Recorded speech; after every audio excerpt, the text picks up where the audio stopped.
તો પાટણના રાધનપુરમાં વરસાદ સમયે વીજપોલ તૂટતા યુજીવીસીએલના કર્મચારી પાસેથી જ જવાબ મળ્યો તે ચોંકાવનારો હતો। હાલમાં યુજીવીસીએલના કર્મચારી અને સરપંચનો ઓડિયો ક્લિપ વાયરલ થઈ રહ્યો છે। રાધનપુરમાં વાતાવરણમાં પલટો, જે બાદ બાદરપુર ગામે વૃક્ષો અને વીજપોલ ધરાશાયી થયા હતા। વીજપોલ ધરાશાયી થતા જીવતા વીજ વાયર અંગે સરપંચે રાધનપુર યુજીવીસીએલ કર્મીઓને ફોન કર્યો હતો અને તેમાં જે જવાબ મળ્યો તે ચોંકાવનારો હતો।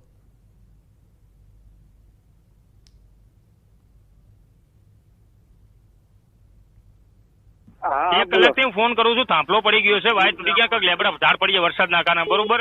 તો હું લાઇટ બંધ કરવા માટે હું તમને રિક્વેસ્ટ કરું છું, બરોબર। પછી મેં દરજીભાઈને ફોન કર્યો, દરજીભાઈ એમ કે મારી જવાબદારી, હવે અમારા હેલ્પર ઈ છે, પછી કાંક ઓલા વાઘેલા સાહેબ છે, કોઈ નવીનભાઈ છે, બરોબર। હવે લાઇટ બંધ ના કરે અને કોઈ જાનહાની થાય તો જવાબદારી તમારી રહેશે, અમારી જવાબદારી નહીં રહે।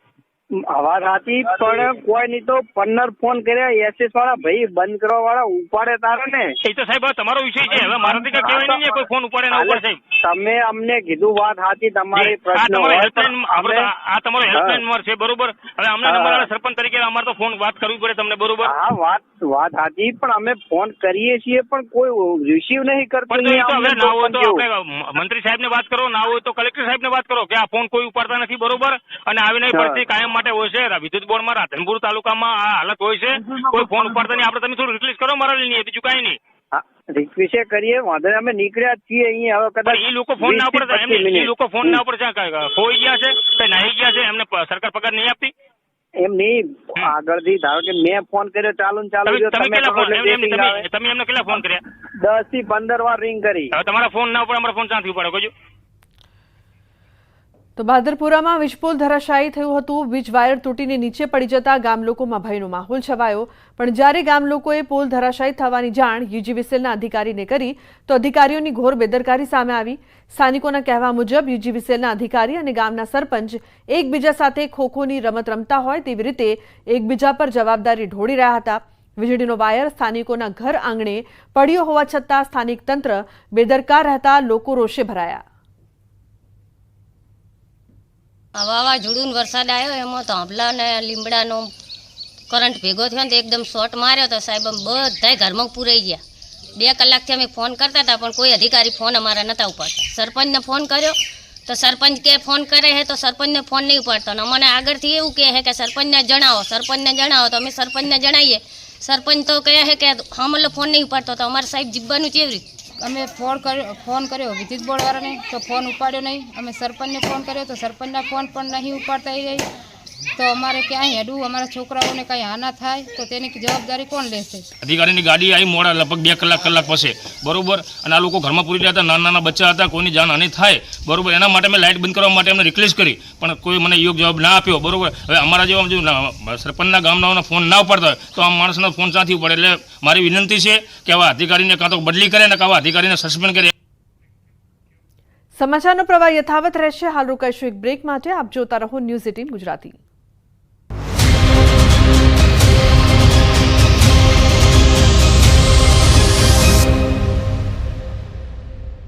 चोट लगने पर हम तेवा विचार ज न आव्यो। आने कहेवाय तंत्रनी लालियावाड़ी। पहला अक्कलનું પ્રદર્શન કર્યું, પછી ભૂલને સુધારી। ઉનાના લેરકા ગામે રોડ બનાવનારા અધિકારીઓનું તો કહેવું જ શું, જે બુદ્ધિનું પ્રદર્શન તેમણે રસ્તો બનાવવામાં કર્યું છે તેવી કોઈ કલ્પના પણ ભાગ્યે જ કરી શકે। આના કરતાં તો અભણ માણસોને કીધું હોય તો સરસ રસ્તો બનાવી દે। તમે રસ્તા પર વાહન ચલાવીને જતા હો અને રસ્તાની બરાબર વચ્ચે જ આવો થાંભલો આવી જાય તો તમારા મગજમાં કેટલા બધા વિચાર આવે। કોડીનાર, ડોળાસા અને ઉનાના લેરકા ગામને જોડતા રસ્તાની વચ્ચોવચ વીજપોલથી લોકો પરેશાન થઈ ગયા। આ નવા રોડ જોઈને લોકો તંત્રની ઝાટકણી કાઢી રહ્યા છે। આ અંગેના અહેવાલ બાદ 4 કિલોમીટરના રવા રોડની વચ્ચે રહી ગયેલા વીજપોલને કાઢવામાં આવ્યો। રસ્તા વચ્ચેથી વીજપોલ હટાવાયો। એક બેડા માટે તરસતી મહિલાઓ, રોડ પર પાણી ભરવા પગપાળા કરવા મજબૂર માતાઓ, પાણીની ટાંકીઓમાં દેખાતા તળિયા। પાણીના પારાયણના દ્રશ્યો છે સુરેન્દ્રનગરના। સુરેન્દ્રનગરની સુડવેલ સોસાયટીના 3000 થી વધુ લોકો 40 વર્ષથી પ્રાથમિક સુવિધાઓથી વંચિત છે। સુરેન્દ્રનગર દુધરેજ વઢવાણ સંયુક્ત નગરપાલિકામાં આવેલા સુડવેલ સોસાયટીમાં 500 થી વધુ મકાનોમાં આજ સુધી પીવાનું કે વાપરવાનું પાણી આવતું નથી। અહીં આજે પણ પાણી, પાકા રસ્તા અને ભૂગર્ભ ગટર વ્યવસ્થા જેવી પ્રાથમિક સુવિધાઓ નથી પહોંચી। લોકો હજુ પણ સુવિધાઓ ઝંખી રહ્યા છે, પરંતુ પાલિકાના ચૂંટાયેલા નેતાઓ કે અધિકારીઓ હજુ સુધી એક પણ પ્રાથમિક સુવિધા આપી ન શકતા સ્થાનિકોમાં તંત્ર સામે ભારોભાર રોષ જોવા મળી રહ્યો છે। આ વિસ્તારમાં પાલિકા તંત્ર દ્વારા પાણીની લાઈન તો નાખવામાં આવી છે, પરંતુ 4 દિવસે કે 5 દિવસે અડધો કલાક માંડ પાણી આવે છે। અપૂરતું ને ગંદુ પાણી આવતું હોવાથી લોકોને લોકોને બહાર પીવાનું પાણી ભરવા જવા મજબૂર થવું પડે છે. આ વિસ્તારમાં રહેતા મોટાભાગના લોકો શ્રમજીવી છે, જેથી પાણી ભરવાની રાહમાં લોકો કામ ધંધે પણ નથી જઈ શકતા. સમયસર અને પૂરતું પાણી ન મળતા લોકો ના છૂટકે સોસાયટીની બહાર રોડ પર પાણી ભરવા જવું પડે છે, અથવા તો પૈસા ખર્ચીને પાણીના ટેન્કર મંગાવવા પડે છે. ગંદા પાણી બહાર રસ્તાઓ પર ભરાઈ રહેતા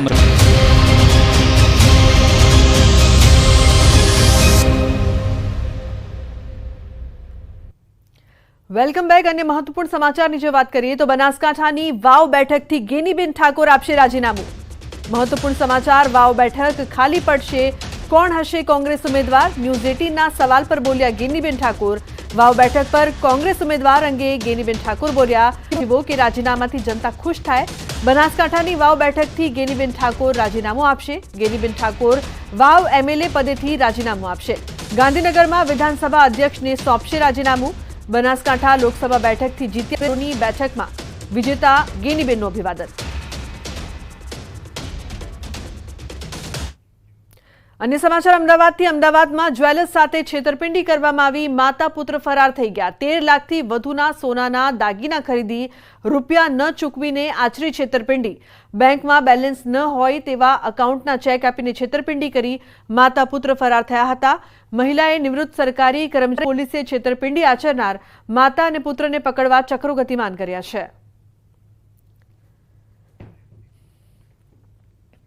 તો ખેડામાં અકસ્માતમાં એકનું મોત નીપજ્યું છે, 2 લોકો ઘાયલ થયા છે. નડિયાદ પાસે રિંગ રોડ પર બનાવ બન્યો છે. કેમિકલ ભરેલું ટેન્કર પલટ્યું હતું. ટેન્કરે 2 ટેમ્પાને પણ અડફેટે લીધા હતા. રિંગ રોડ પર ભયજનક વળાંકના કારણે અકસ્માત થયાની ચર્ચા. બંને ઘાયલોને નડિયાદ સિવિલ હોસ્પિટલથી અમદાવાદ રિફર કરાયા છે.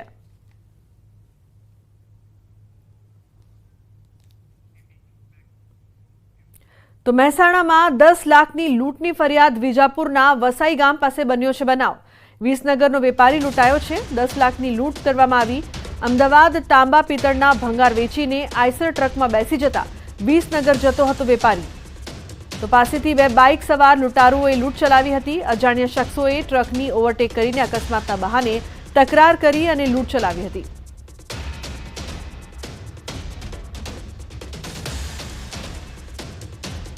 તો રાજકોટની સિવિલ હોસ્પિટલ એકવાર ફરી વિવાદોમાં આવી છે. ડોક્ટરે દર્દી સાથે ગેરવર્તન કર્યું હોવાનો આક્ષેપ. સાથેનો વિડીયો સોશિયલ મીડિયામાં વાયરલ થયો છે. વાયરલ વિડીયો અંગે સિવિલ અધિક્ષકે કહ્યું કે આ 15 દિવસ પૂર્વની ઘટના છે.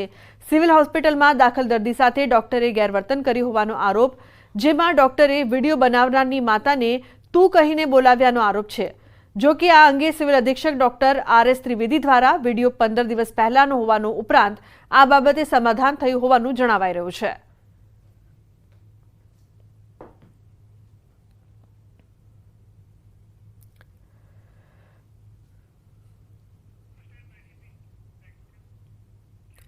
અંબાજીની યુવતીએ દેશમાં ગુજરાતને આગવી ઓળખ અપાવી છે. પૂજા શર્માએ ફેશન ઇન્ડસ્ટ્રીમાં પોતાનું આગવું સ્થાન બનાવીને Miss Cosmos Queen India Beauty Present 2024માં ભાગ લીધો હતો અને મિસ યુનિટી વર્લ્ડ ઇન્ડિયા 2024નો ખિતાબ જીત્યો છે. પૂજા શર્માએ જીતનો તાજમાં અંબાને ધરાવ્યો છે. પૂજાએ તેની ખુશીમાં અંબા અને ગણપતિ બાપાના સાથે વહેંચી હતી અને અંબાજી મંદિરે જઈને માં અંબેના આશીર્વાદ પણ લીધા. પૂજા ઓક્ટોબર માસમાં ઇન્ટરનેશનલ એવોર્ડમાં ભાગ લેશે, જેના માટે તેણે પૂરતી તૈયારી પણ કરી લીધી છે.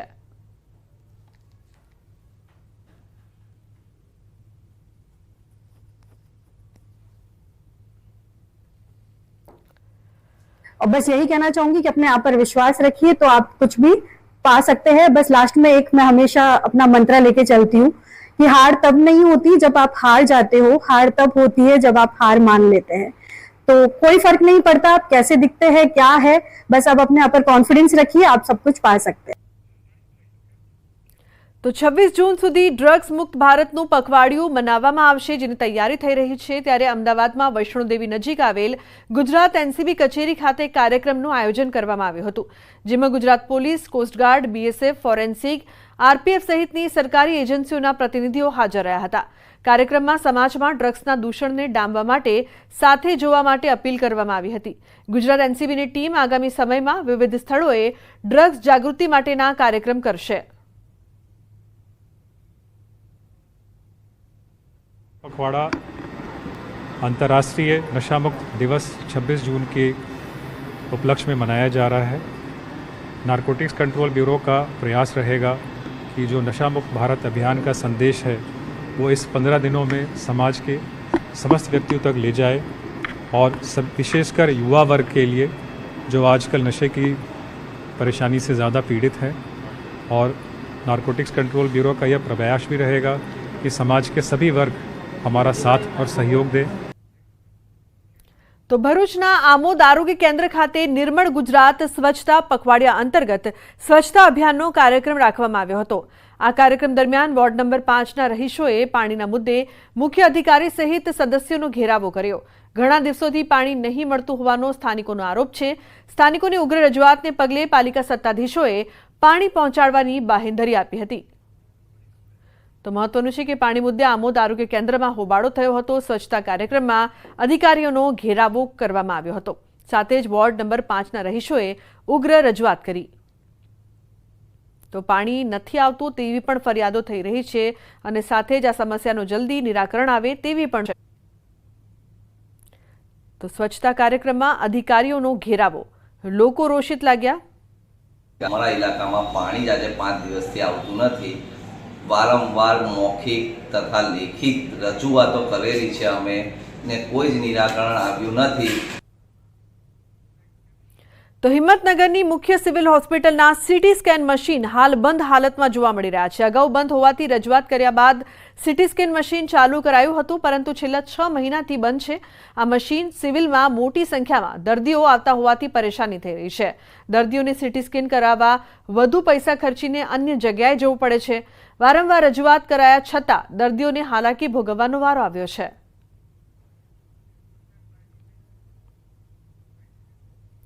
તો પંચમહાલમાં પુરવઠા વિભાગે ગેરકાયદેસર રાંધણ ગેસનો ઉપયોગ કરનાર હોટલ રેસ્ટોરન્ટ સંચાલકો સામે કાર્યવાહી કરી। ગોધરા શહેરમાં જિલ્લા પુરવઠાની ટીમે 200 એકમોમાં ચેકિંગ કર્યું હતું। આ ચેકિંગ દરમિયાન ગેરકાયદે વપરાતા 160 ગેસ સિલિન્ડર કબજે કર્યા હતા। અંદાજે 5 લાખનો મુદ્દામાલ જપ્ત કરીને કાયદેસરની કાર્યવાહી હાથ ધરાઈ છે। ઉજ્જવલા યોજનાના લાભાર્થીઓને પૂરતો ગેસ પુરવઠો મળી રહે તે હેતુ મુખ્ય તપાસનો હેતુ એ છે કે જે ઉજ્જવલા યોજના ભારત સરકારની જે ચાલે છે તેમાં ઉજ્જવલા યોજનાના જે ઓથોરાઇઝ કસ્ટમર છે તેમને 12 મહિનામાં 12 બોટલ મળવા જોઈએ પૂરેપૂરા। જે ગેસના સિલિન્ડર છે એ ડાયવર્ઝન કરી અને કોમર્શિયલ પર્પઝ માટે જે કાળા બજારથી લોકો ઉપયોગ કરતા હોય છે તે રોકવાનો છે અને ઉજ્જવલા યોજનાના જે ગરીબ લાભાર્થીઓ છે એમને પૂરેપૂરો ગેસ મળે